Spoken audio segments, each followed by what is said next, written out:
What's up, guys? It's me, Asia here, and today I'll be giving you my initial impressions for Sonic Frontiers based on my first 90 minutes of playtime. So I'm going to go into everything, including the gameplay, the story, all of that. But before we do, please be sure to hit the subscribe button and the like button. We are trying to reach our end goal of 1,000 subscribers. You know the drill. So without further ado, let's get into it. Alright, so what you all want to know about probably, the gameplay. How does it feel? Does it control well? I'm happy to say it is.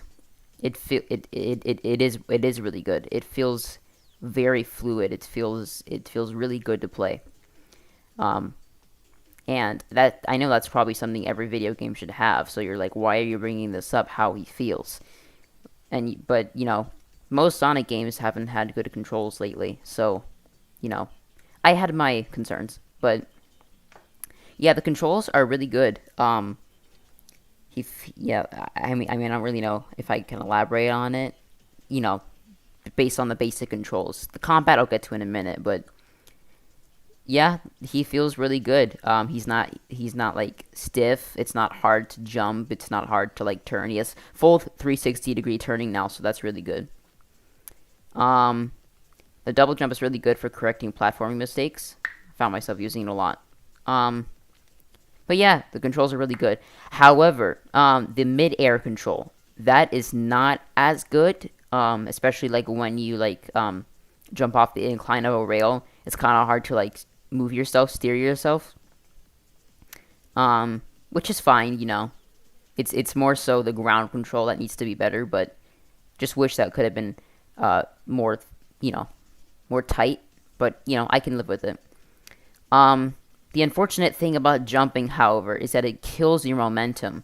Like if you're just boosting and you try to like jump onto a platform based on calculating like how fast you're going, then you're probably gonna mess up and die. Um, I'm kind of used to it by now, but it was a little annoying at first. Um, yeah, like if you are going really fast and you jump, you just like you don't completely stop, but like it's like a set speed for jumping. If you're below that speed when you're moving, then you'll rise to it. But if you're above it, then you'll go down to it, and it's really annoying. I really wish we could our jumps could actually help us like gain momentum and stuff. But hey, at least we have the drop dash. Um, but for the cyberspace, that is not as good. Actually, I shouldn't even give it like as good. It's terrible. It's not like it is not. It's not good. It's a Sonic fan's worst nightmare. The best compliment I can give the cyberspace controls is that they're at least a step up, a minor, very minor step up from Sonic Forces controls, which are really bad. I can live with them. I can get used to them. I already have, but like it's not fun. In most Sonic games, if you're trying to like, let's say you're like slightly to the left, you stop for some reason and you want to keep going forward, you could like push the stick forward and boost, or well, you could just boost and it would automatically push you in the straight direction. But now you have to make sure you're facing forward before you boost, which is really annoying because because the turning is really bad. So you have to make sure you're facing forward before you boost, or else you will likely fly off the edge, which happened to me plenty of times. You can go watch my gameplay. You'll see I fell off cliffs many times because that boosting messed me up. So, yeah, basically, cyberspace bad, open world good. Um, the tutorials. Let's talk about the tutorials. They're helpful, but not at the right time. Like, for example, I was confused on how to do a lightspeed dash through a line of rings in the tutorial area, and I didn't know how to do it. So I moved forward. I didn't know what to do, and I fell to my death. And then only after, on the try again screen, does it say, push the L stick inward to do lightspeed dash or whatever. So they often don't teach you how to do things until after you die trying to do it, which I think is, I didn't find it a problem personally, but I think it's going to frustrate a lot of people. So they're helpful, just not at the right time, if you get what I'm saying. However, the training simulators are really, really good. They usually appear like when you're trying to transition into cyberspace levels or out of them.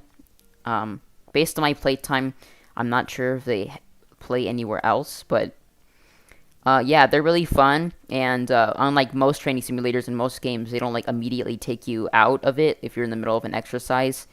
While it's loading, it gives you the option to exit training whenever you want. So I found myself, in the training simulator for quite a few minutes at a time, trying to like grasp the controls and stuff. And I definitely think it really helps. So, yeah, the training simulators are great if you need help, trying to learn some more combat moves. If you want to take down a boss, or are confused how to do certain maneuvers, then yeah, training simulators are really good for that.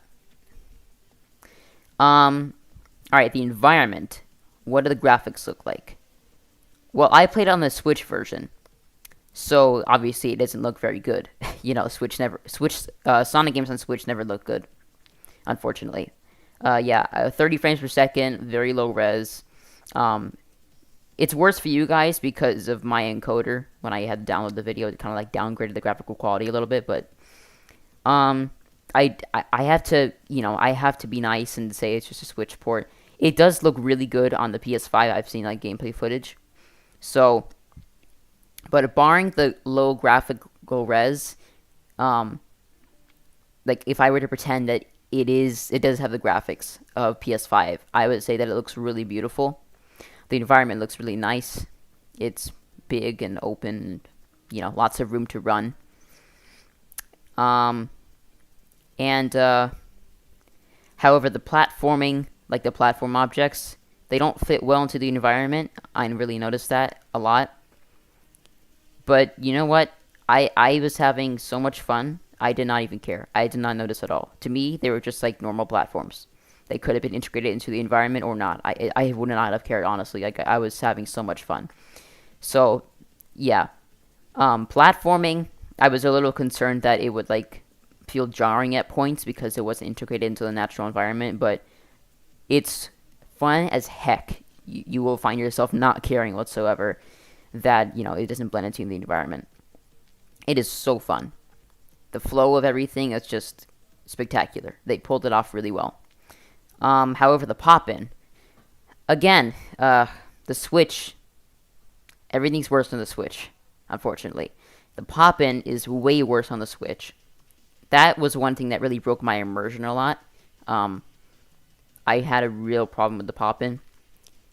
Now I think about it, the real challenge from this game comes from trying to find hidden platforming objects, and trying to get close enough to them to realize that they're actually there. This hasn't happened to me, but I have seen people fall off cliffs and stuff because they didn't realize the platforming section was there, and they go looking for it and then they die or something like that.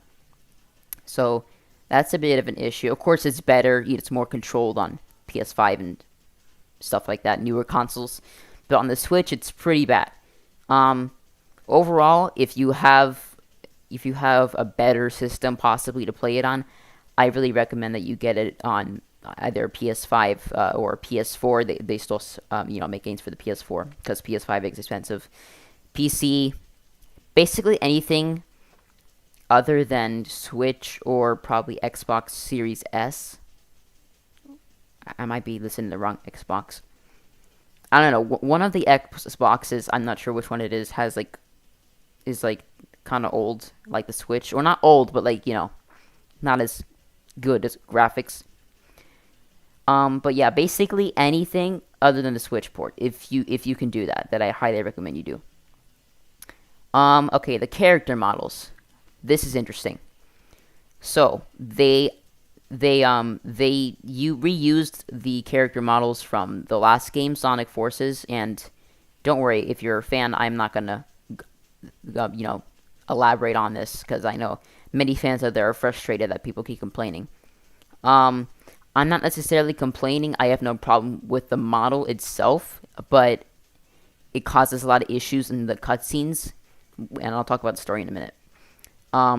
But the way they were programmed, the way the geometry of the models works, it doesn't really blend well cohesively with the movements they're trying to do. Most of the cutscenes felt like very bland, and the life was just completely sucked out of them because the models aren't very expressive. However, there were a few cutscenes, mainly the important ones like the opening cutscene and the cutscene where you encounter the first Titan that had some really good expression. So there were some cutscenes that had some good expression and the eyebrows and stuff, but mostly they were kind of like dry and they didn't really have much personality because they didn't move a lot. But oh well. Hopefully they create new models for the next game so it has a more distinctive, what's the word? I don't know. So that they're more distinctive. Let's just say that. Okay. Story is the next thing on my list, but I think I want to talk about combat first. So the combat is really, really fun. I thought it was going to be pretty button mashy at first and boring, but it's actually really fun, and there's so many moves to unlock that I still haven't unlocked yet. And even with the ones I have right now, I'm super powerful right now. And speaking of power, I took some seeds of power to the elder or the hermit in the gameplay episode, the first gameplay episode, and I upgraded. So immediately after, I felt way more powerful. So that's a good thing. I didn't really think there would be noticeable changes with the hermit. Side note, but there are. Trust me. Combat does have its negatives though. Its moves are really overpowered, especially Sonic Boom and Parry, the parry ability. The Sonic Boom ability is basically ability where you jump, and then while it's still in midair, at least for the Switch, you hold down ZL, and until Sonic, reaches the ground, because he's like slowly descending while he kicks shockwaves from his feet at the enemy. When he reaches the ground, then he'll stop. But if you're like really high up in the air, which tends to happen a lot, people try to use momentum to their advantage and get to high points so that they can just like stay in the air forever and then defeat the enemy or boss with like one attack. Yeah, there's no time limit until you reach the ground, which is really annoying. Luckily, I didn't really find that much of an issue. It was still really fun. But the parry is really overpowered. It's not time contingent like most games, so there's no like challenge, which I'm kind of bummed about. I wish it was a little more challenging to parry. But then again, parrying is like one of the key essential moves. But actually, if it's a key essential move, then it should be challenging. I don't know. The parry should have been timed, or at least timed, but like not really hard, so that little kids could play it and stuff. But there should have been at least like a 3-second margin or something like that. Just not like hold it down and you immediately parry whenever you want to. And he stays. Another thing about the parry is that it can break the game. If you like jump and then hold parry for 15 seconds, or you just hold it, he will stay in that position for 15 seconds until he drops. So this can be used to cheese a lot of the challenges, especially the jump rope challenge in Chaos Island, the third island. There's like a jump rope challenge, but if you like, you have to jump, so the jump rope doesn't hit you and the challenge ends. If you just like jump in the middle and then hold the parry until the challenge is done, you can like beat it. So now I haven't played this. I just saw it. I saw gameplay. But yeah. So in conclusion, combat is overpowered, but it's very fun. Now the enemies are very, very interesting. The variety of the different types of enemies is really, really cool. I like how there are multiple enemy types to keep the player engaged. It's really fun to fight these guys. And I have seen a lot of people complain that the enemies are really easy to take down. Like, even if you never upgraded your power, they're really easy to take down. But I think it kind of has to be that way.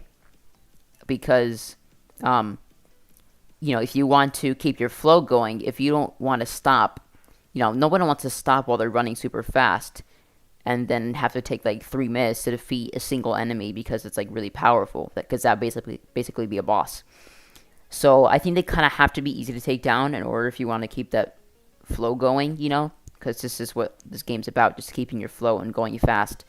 Like I said in my pre-release discussion, very much like Tony Hawk. So, but yeah, Sonic should have been a little more underpowered because he feels he can just like beat anything with this homing attack, his basic moves.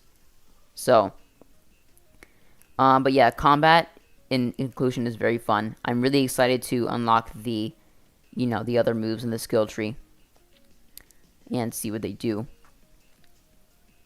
Alright, so final topic, the story.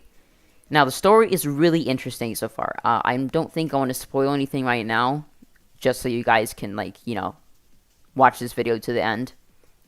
But I will say the story is very interesting so far. It's really nice to finally have a thought-provoking story. The opening cutscene isn't long, which is really good. It's not, crazy long like Sonic Unleashed, although that was a really good cutscene because it was CGI, but it's not like long or expository. It was straight to the point, and this goes for all the cutscenes. They set the tone perfectly, and they give you the facts. The character interactions are very good also, and the dialogue. It's really nice to finally have some dialogue that's not cheesy like, most games. The characters are actually mature here, and they have depth to them. And I think that helps make these character interactions a lot more memorable than, say the ones from Sonic Forces.